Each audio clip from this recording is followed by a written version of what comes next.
ये कहानी इतनी इनक्रेडिबल इन लोगों ने बनाई है कि उस पर तो सोते सोते भी यकीन नहीं किया जा सकता है।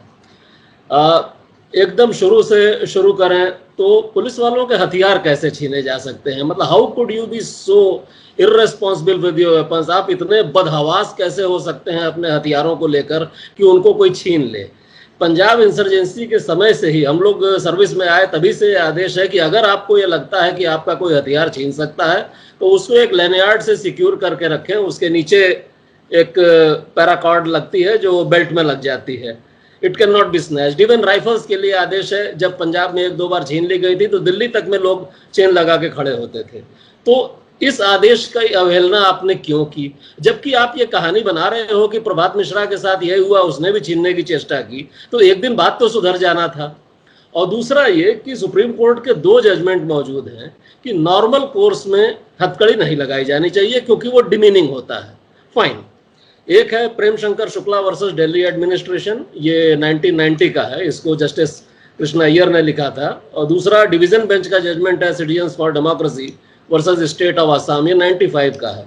दोनों में यह आदेश दिया गया है कि नॉर्मल कोर्स में हथकड़ी नहीं लगाई जानी है, लेकिन अगर कोई वायलेंट टाइप का आदमी है या डेंजरस है, जिसके लिए मालूम है पहले से, सिटीजन्स फॉर डेमोक्रेसी जजमेंट में उन्होंने वर्ड्स इस्तेमाल किए हैं, if there is credible tendency for violence and escape.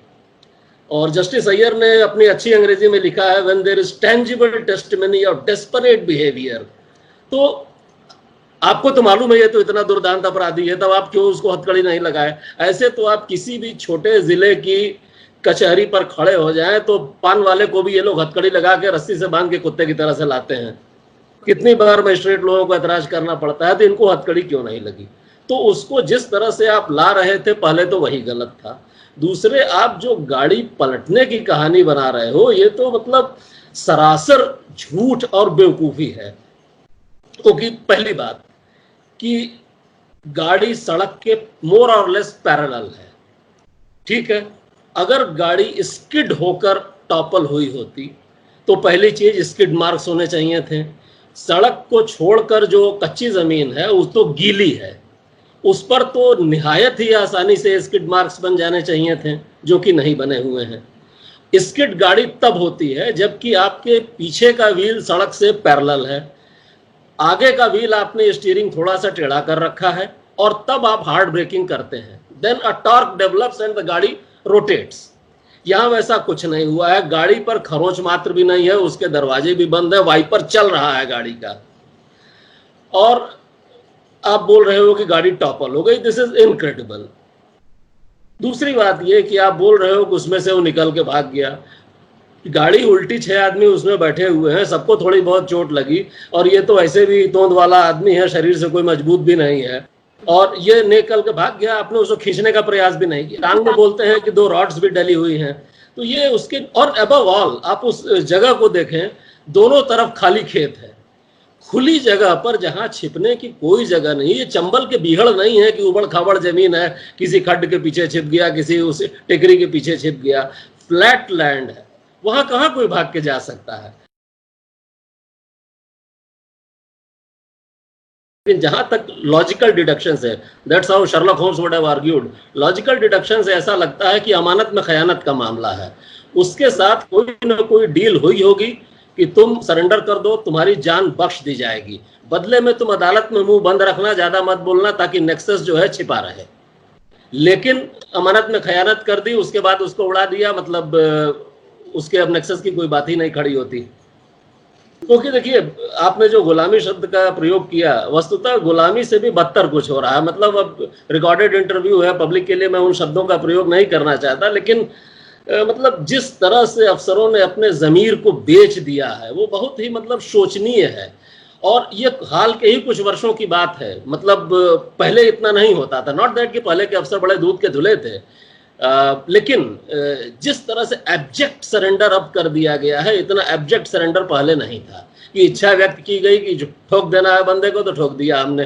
थोड़े अच्छे तरह से ठोक दिए होते, थोड़ी, जैसे कि आपने आर्टिकल 15 फिल्म देखी होगी, उसमें एक सिपाही जो एक्यूज्ड होता है, जब उसको, उसकी बहन भी होती है जो एसपी साहब के यहाँ ही काम करती है, व्हेन ही इज कन्फ्रंटेड कि उसने पाप कर दिया है, तो वो एक ट्रक के आगे कूद के आत्महत्या कर लेता है। वैसे ही स्टोरी बना दिए होते कि he was overcome by repentance, और चाय की दुकान पे हम लोग बैठे थे, वो इधर से गाड़ी आ रही थी, कूद के मर गया। कुछ क्रेडिबल स्टोरी बना देते अगर मारना ही था तो, जो अदालत में टिक जाती। ये फेयर इन्वेस्टिगेशन में अदालत में टिकेगी नहीं।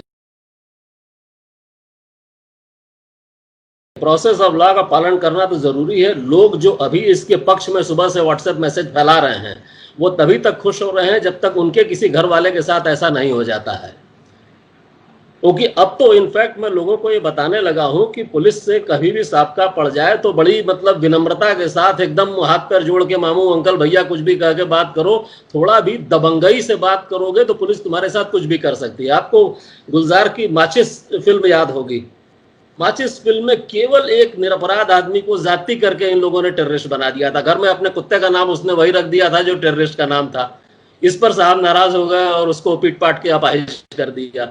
तो ये नहीं चलेगा। मतलब फिर हम लोग सारा ये कॉन्स्टिट्यूशन और इतनी सारी अदालतें, काले कोट की इतनी भीड़ हमने लगा क्यों रखी है, अगर सलमान खान की फिल्मों की तरह से ही काम करना है तो।